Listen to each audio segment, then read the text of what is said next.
राष्ट्र सर्वप्रथम, राष्ट्र सर्वप्रथम, राष्ट्र सर्वप्रथम, राष्ट्र सर्वप्रथम। राष्ट्र सर्वप्रथम की बात कार्यक्रम में आप सभी राष्ट्रवासियों का हार्दिक स्वागत है।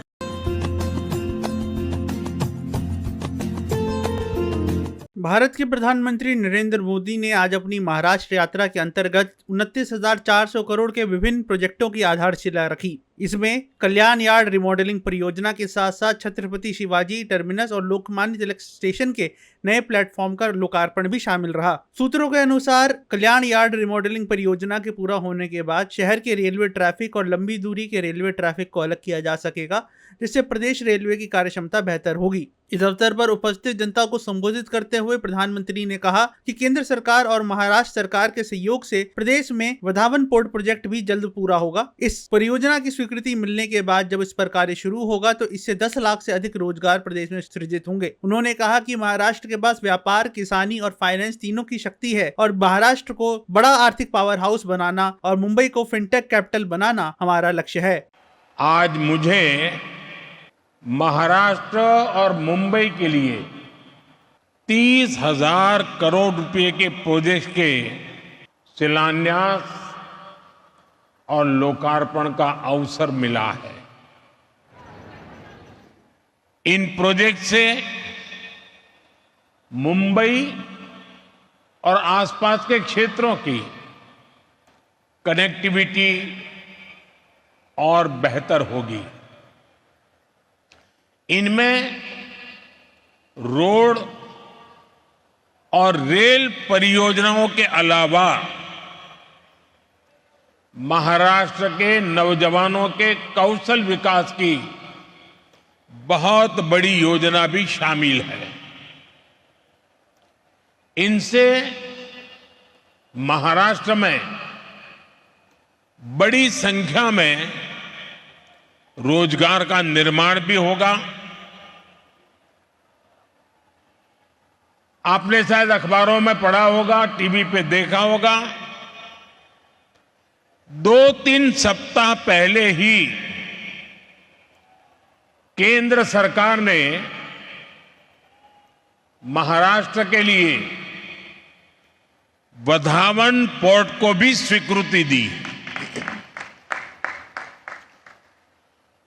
76,000 करोड़ रुपए, 76,000 करोड़ रुपीस के इस प्रोजेक्ट से यहां 10 लाख से ज्यादा रोजगार बनेंगे। साथियों, बीते 1 महीने से मुंबई देश विदेश के निवेशकों के उत्सव की साक्षी बनी है। छोटे बड़े हर निवेशक ने हमारी सरकार के तीसरे टर्म का उत्साह से स्वागत किया है। लोग जानते हैं कि एनडीए सरकार ही स्थिरता दे सकती है, स्थायित्व दे सकती है। तीसरी बार शपथ लेने के बाद मैंने कहा था कि तीसरे टर्म में एनडीए सरकार 3 गुना तेजी से काम करेगी। साथियों, महाराष्ट्र ने भारत में सांस्कृतिक, सामाजिक और राष्ट्रवाद की चेतना का भी संचार किया है।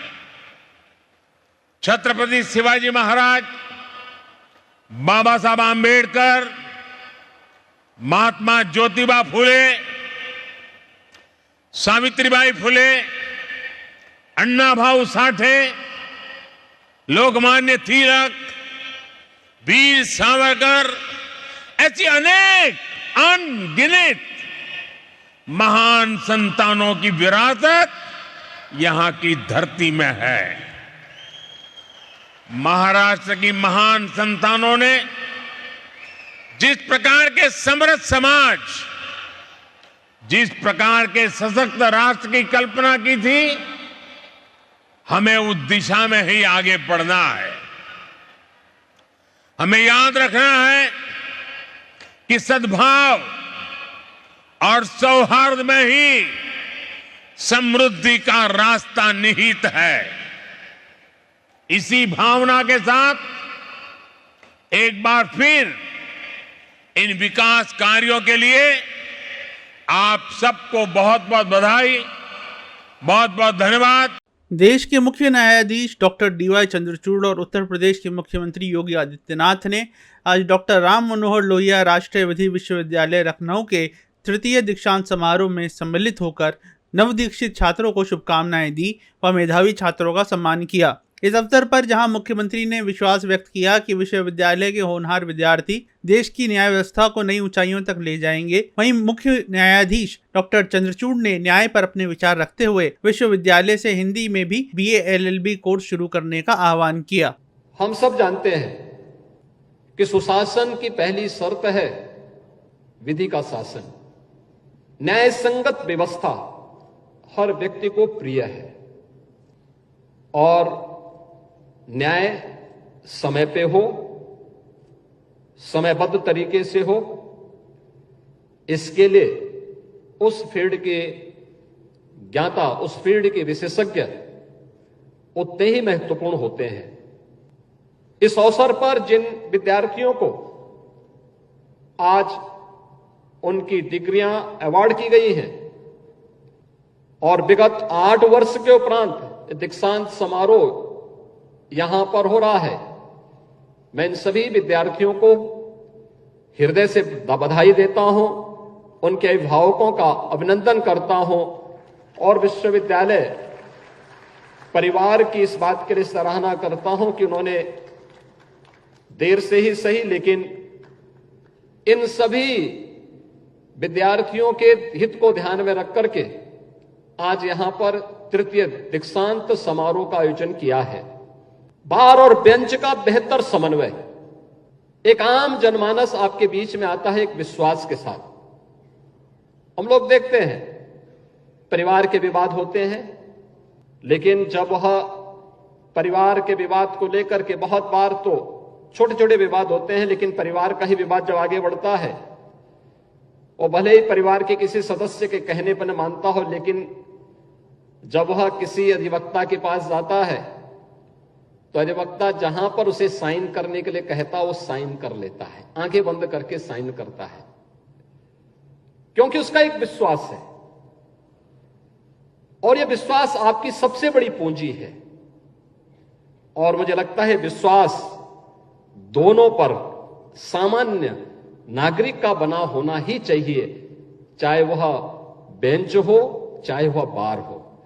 इस विश्वास पर खरा उतरना हम सबकी सदैव सबसे बड़ी चुनौती रही है। आज का यह अवसर डॉक्टर राम मनोहर लोहिया राष्ट्रीय विधि विश्वविद्यालय के इन छात्र छात्राओं के लिए अत्यंत प्रेरक है। मुझे प्रसन्नता है कि एक सही राह पर फिर से यह विश्वविद्यालय आगे बढ़ चुका है और यह राह सचमुच भारत के न्यायिक जगत के साथ साथ समाज के अलग अलग तबके के साथ यहां के उपाधि प्राप्त करने वाले जितने भी प्रास्नातक हैं, स्नातक हैं या शोध छात्र हैं, वे अपने कार्यों के माध्यम से न केवल विश्वविद्यालय को बल्कि समाज और राष्ट्र को लाभान्वित करके अपने अभिभावकों को, अपने गुरुजनों को गौरवान्वित करने का कार्य करेंगे।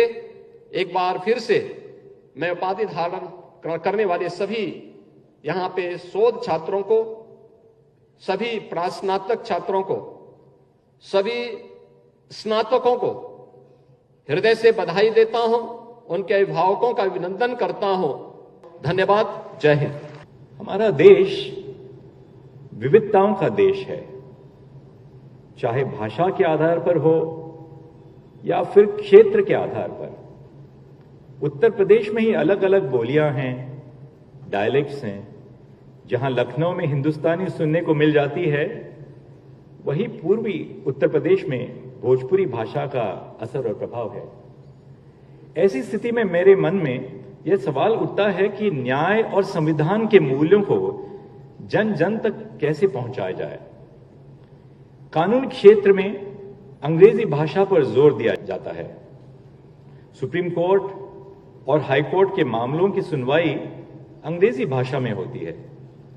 एक तरफ जहां जज और वकील अंग्रेजी भाषा को जानते हैं या जानने की कोशिश करते हैं, कई बार ऐसा होता है कि अपना केस लेकर आए आम नागरिक में यह समझ ही नहीं है कि कोर्ट में क्या बहस हो रही है।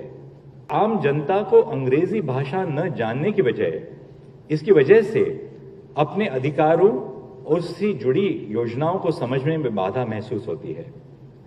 कहने का मतलब यह है कि विधि विश्वविद्यालय में कानून की पढ़ाई अंग्रेजी में होती है और कई बार छात्र विधिक सहायता केंद्रों में कानूनी प्रक्रिया को आम जनता के सामने क्षेत्रीय भाषा में या क्षेत्रीय भाषाओं के संदर्भ में ठीक से नहीं समझा पाते। यहां पर मैं किसी को दोष नहीं दे रहा हूं, पर इस बात पर जोर दे रहा हूं कि कानून को पढ़ाने की प्रक्रिया हमें क्षेत्रीय भाषाओं को भी ध्यान में रखना चाहिए। और मैं सोचता हूं कि RMN NLU को जरूर हिंदी में LLB course, BA LLB course शुरू करना चाहिए। आम आदमी पार्टी के वरिष्ठ नेता एवं सांसद संजय सिंह ने जेल में रहने की अवधि के दौरान मुख्यमंत्री अरविंद केजरीवाल के घटते वजन और स्वास्थ्य को लेकर चिंता व्यक्त करते हुए एक प्रेस वार्ता को संबोधित किया।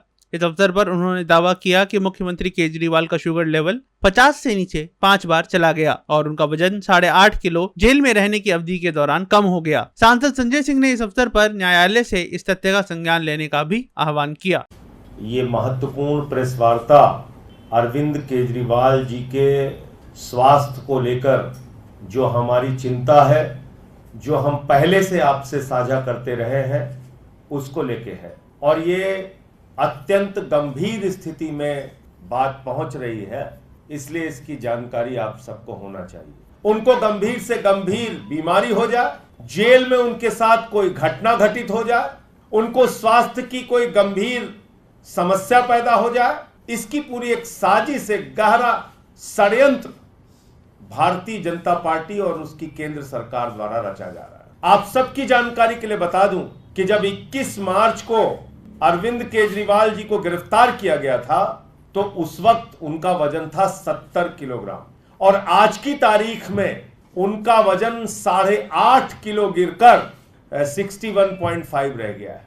70 किलो से घटकर 61.5 किलो उनका वजन रह गया है। करीब करीब 8.5 किलो वजन उनका 21 मार्च से लेकर अब तक कम हुआ है, जिसका कारण पता नहीं, जिसकी वजह मालूम नहीं, जिसकी कोई जांच नहीं हो पा रही है गंभीरता से, जिससे पता चल सके इतना वजन कम कैसे हुआ। 8.5 किलो वजन कम होना और उसकी वजह पता न चलना, ये कई गंभीर बीमारियों के संकेत होते हैं। आप किसी भी डॉक्टर से पूछ लीजिए, अगर लगातार वजन घट रहा है और उसकी वजह पता नहीं चल रही है तो निश्चित रूप से ये गंभीर बीमारी का संकेत है।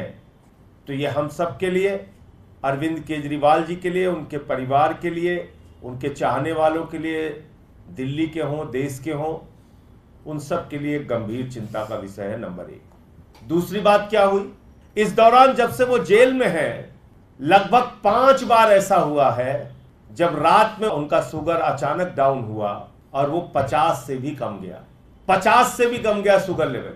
और आप जानते हैं कि शुगर बढ़ना तो एक बार आप कंट्रोल कर सकते हैं, अगर शुगर आपका लगातार गिर रहा है और अचानक ऐसे गिर रहा है, सोते समय गिर रहा है, तो कोई भी व्यक्ति कोमा में जा सकता है। ये स्थिति अभी हम लोगों ने देखा था, जब आतिशी का शुगर लेवल 41 पहुंच गया तो डॉक्टरों ने कहा कि ये कोमा में जा सकती है, इनको एडमिट कराइए तुरंत। 50 से नीचे 5 बार दिल्ली के मुख्यमंत्री अरविंद केजरीवाल जी का शुगर लेवल गया, 5 बार। कौन रहता है रात में हॉस्पिटल जेल के सेल के बाहर, कौन सा डॉक्टर बैठा रहता है? कौन सा डॉक्टर रात की ड्यूटी करता है जेल के अंदर?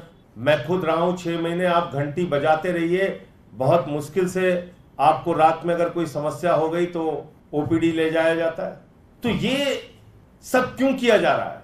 और किस वक्त में किया जा रहा है। आपको याद होगा जैसे ही ईडी कोर्ट ने जमानत दी थी, हाई कोर्ट में पहुंचकर बगैर ऑर्डर की कॉपी के ईडी ने स्टे ले लिया, जो भारतीय न्यायपालिका के इतिहास में पहली और एकमात्र घटना है। कानून को, नियम को, प्रक्रियाओं को ताक पे रख के स्टे ले लिया गया अरविंद केजरीवाल जी के रिहाई के ऊपर। किसके द्वारा? प्रधानमंत्री नरेंद्र मोदी जी के अधीन आने वाली एजेंसी ईडी के द्वारा।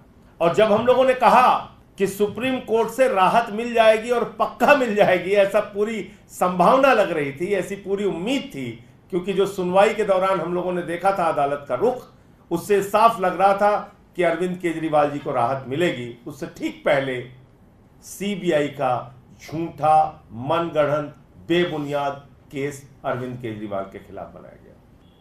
तो प्रताड़ना, जेल में डालना तो एक विषय है, लेकिन केजरीवाल अपने स्वास्थ्य से टूट जाए, उनको गंभीर बीमारी हो जाए, उनके साथ जेल के अंदर कोई अनहोनी हो जाए, कोई घटना दुर्घटना हो जाए, ये बड़ा साजिश और षड्यंत्र का मकसद है। माननीय न्यायालय को भी इन बातों का संज्ञान लेना चाहिए। और जो एक छोटा मामला अब सीबीआई का बचा है, आप जानते हैं ईडी जब जमानत देती है तो पीएमएलए की शर्त कहती है कि अदालत को यह लगना चाहिए कि व्यक्ति निर्दोष है, तभी उसको जमानत मिल सकती है। और दूसरा, जो सुप्रीम कोर्ट का फैसला आया कल, उस फैसले में भी साफ तौर पे कहा गया है कि जांच करने का मकसद, पूछताछ करने का मकसद ये नहीं कि आप किसी को गिरफ्तार कर लें। आपको जानकारी देना था कि 21 मार्च से अब तक 8.5 किलो वजन कम हो चुका है। 5 बार उनका रात में सोते वक्त वजन 50, शुगर लेवल 50 से नीचे जा चुका है। अभी समय है एक ब्रेक का, हम चलते हैं ब्रेक पर। आप कहीं जाए नहीं, छोटा सा ब्रेक।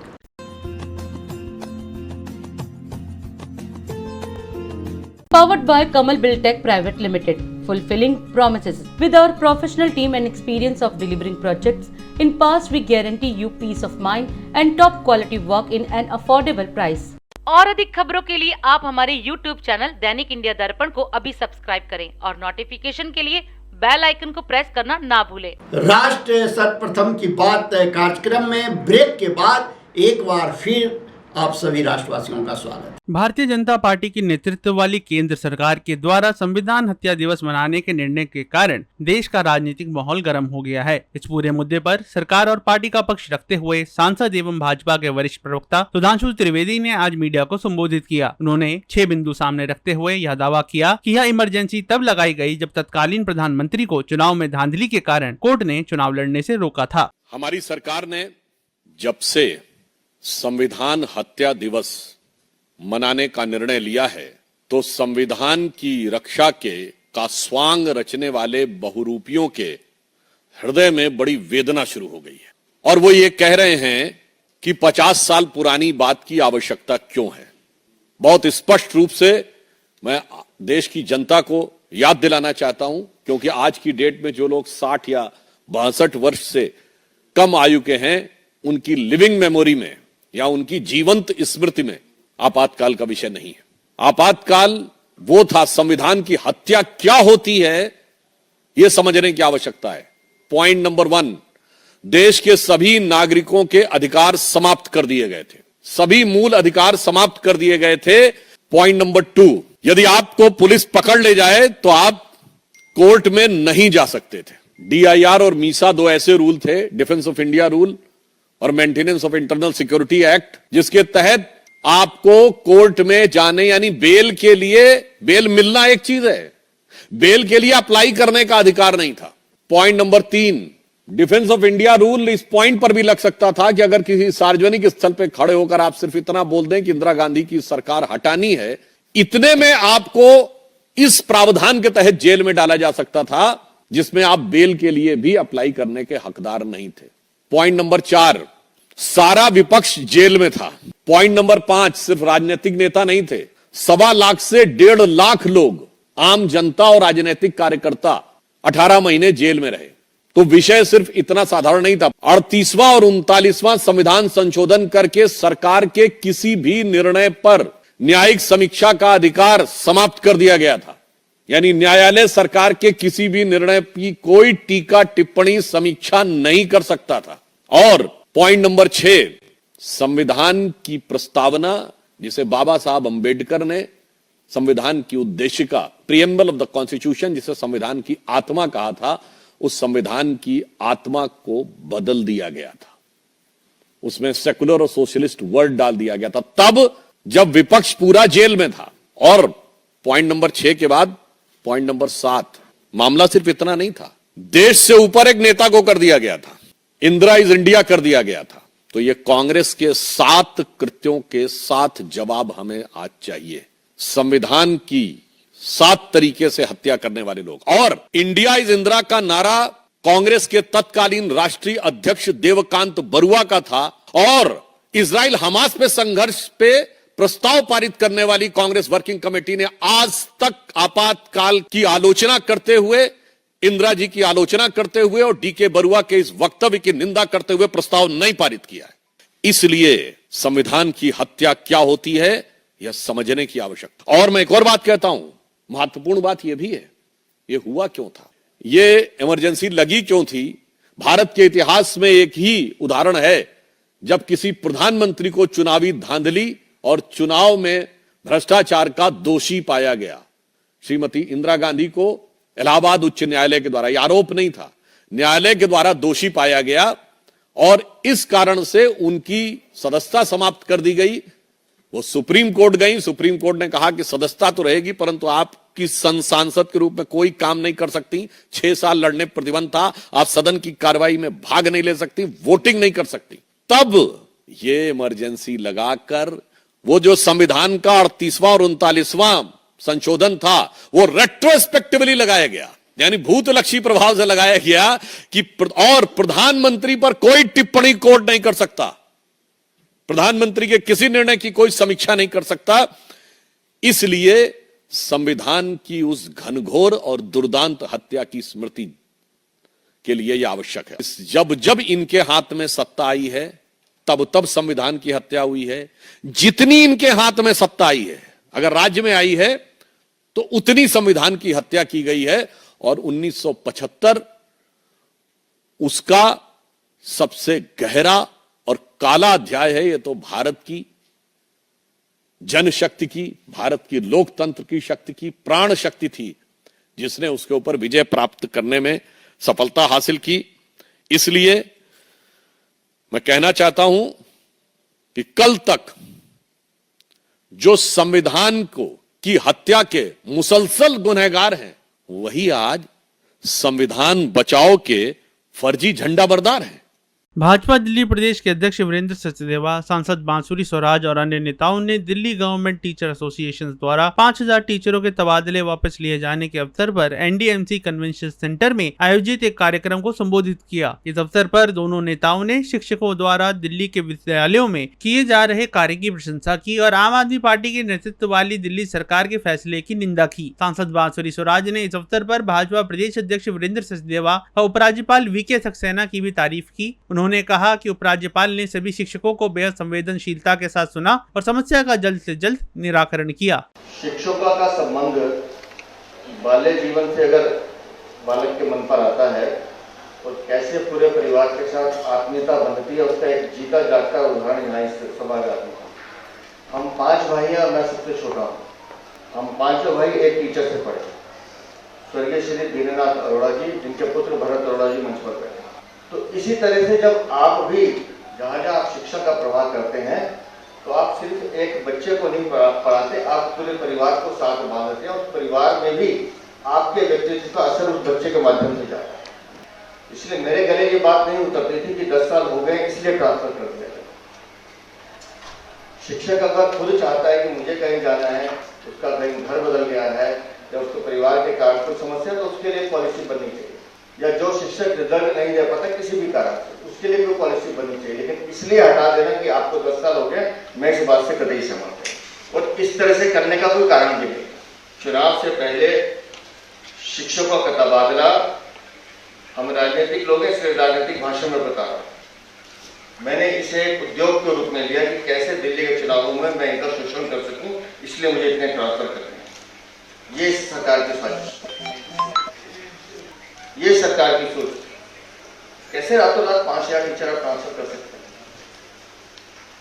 और जिस दिल्ली को हम देख रहे हैं, बैठी है शशि दीदी यहाँ पर, वोकेशनल टीचर्स की जो बात है, रातों रात टर्मिनेट कर दिया। आज ईश्वर ने एक मौका दिया है कि भारतीय जनता पार्टी के कार्यकर्ता के रूप में मेरे पास एक दायित्व है, लेकिन मैं बहुत ईमानदारी से बता रहा हूँ, सीताराम बाजार के 84 घंटा एक जगह मंदिर है, उसके सामने एक नगर निगम का स्कूल है, उसमें पढ़ाई की है। तो वो दर्द जो एक दिल्ली वाला समझ सकता है, वो दर्द मेरे मन में है, इसलिए मैं जानता हूँ कि दिल्ली का दर्द क्या है। इस दिल्ली में एक ऐसी सरकार चाहिए जो दिल्ली के दर्द को समझे। ऐसी सरकार नहीं चाहिए जो चैरिटेबल ट्रस्ट या एनजीओ चलाती है। शिक्षा एक माध्यम है एक ऐसी पीढ़ी को तैयार करने का जिसने पूरे भारत का भविष्य बनाया है। आप उन बच्चों का निर्माण करें जो आने वाले कल के नरेंद्र मोदी, जवाहरलाल नेहरू या महात्मा गांधी बन जाए। कोई भी समाज उतना ही सशक्त हो सकता है जितना कि उसकी शिक्षा प्रणाली, और शिक्षा प्रणाली सशक्त होती है गुरुओं के कारण, यानी शिक्षकों के कारण। अगर आपको एक विकसित भारत चाहिए, अगर आपको एक सशक्त राष्ट्र चाहिए, तो उसके लिए अनिवार्य है कि हमारा शिक्षक सशक्त हो, समृद्ध हो, खुशहाल हो। आप हैं वो शिल्पकार जो भारत के भविष्य को गढ़ते हैं। एक एक बच्चे में अपना समय निवेश करते हैं, और आपका स्थान माता पिता से भी ऊपर है। देखिए, कहा जाता है माता सबसे पहली गुरु होती है और माता पिता देवतुल्य होते हैं, लेकिन मुझे लगता है ईश्वरीय रूप तो गुरु का होता है, क्योंकि ये बच्चे आपके जाए नहीं लेकिन आपके पाए जरूर हो। और इन पाए हुए बच्चों को नवरत्न बनाने का काम अगर कोई करता है तो वो है आप शिक्षकगण। आपने यहाँ बुलाया आभार के लिए है, लेकिन मैं कहूंगी आभार तो आपका और अभिनंदन भी आपका कि निस्वार्थ भाव से इतनी क्लिष्ट परिस्थितियों में भी जिस प्रकार की आपको प्रताड़ित करा जा रहा है दिल्ली सरकार द्वारा, केजरीवाल सरकार द्वारा, उसके बावजूद आप डटे हुए हैं और भारत का भविष्य सुधार रहे हैं। आपके चरणों में कोटि कोटि वंदन। ये अजीब रीत है दिल्ली सरकार की। केजरीवाल सरकार केवल प्रचार प्रसार और भ्रष्टाचार में लिप्त है, और इसीलिए इनकी लापरवाही और लाचारी और बेपरवाही के शिकार बन रहे हैं हमारे शिक्षकगण, हमारे गुरुजन। वो देवतुल्य गुरुजन तो कभी 600 से ज्यादा पार्ट टाइम वोकेशनल टीचर्स को एकदम से ऐसे ही नौकरी से निरस्त कर दिया जाता है उस पीक टाइम पे जब उनकी शिक्षा की, उनकी स्किल की सबसे ज्यादा जरूरत है। रातों रात ट्रांसफर ऑर्डर निकाल दिए जाते हैं 5000 से ज्यादा टीचर्स को ट्रांसफर करने की, बिना किसी एप्लीकेशन ऑफ माइंड के। लेकिन मैंने कहा ना, हमारे नेतृत्व में हमारे पास एक ऐसा कोहिनूर है जिसका नाम है वीरेंद्र सचदेवा। हमारे यशस्वी प्रदेश अध्यक्ष जी के सानिध्य में, उनके वरदहस्त में, उनके आशीर्वाद से और उनके नेतृत्व में हम सातों दिल्ली के सांसदों को मौका मिला कि हम गुहार लगा सके माननीय उपराज्यपाल जी के समक्ष आपके इस ऑर्डर के खिलाफ। मैं नमन करती हूँ एलजी साहब को। आप सब वहां मीटिंग में थे, उन्होंने कितनी ज्यादा संवेदनशीलता से, कितना सहानुभूति से अपनी सहानुभूति भी प्रकट करी, पूरा समय देके टीचर्स की बात भी सुनी, और मुझे लगता है शीघ्र अतिशीघ्र उन्होंने आपकी इस समस्या का निवारण करा। मैं कहूंगी this is the magic of Narendra Modi जी।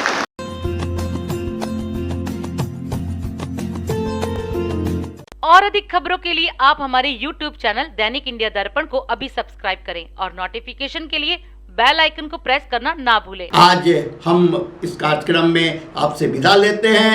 आप अन्य खबरों के लिए बने रहे। राष्ट्र सर्वप्रथम, वंदे मातरम, जाग उठा है भारत।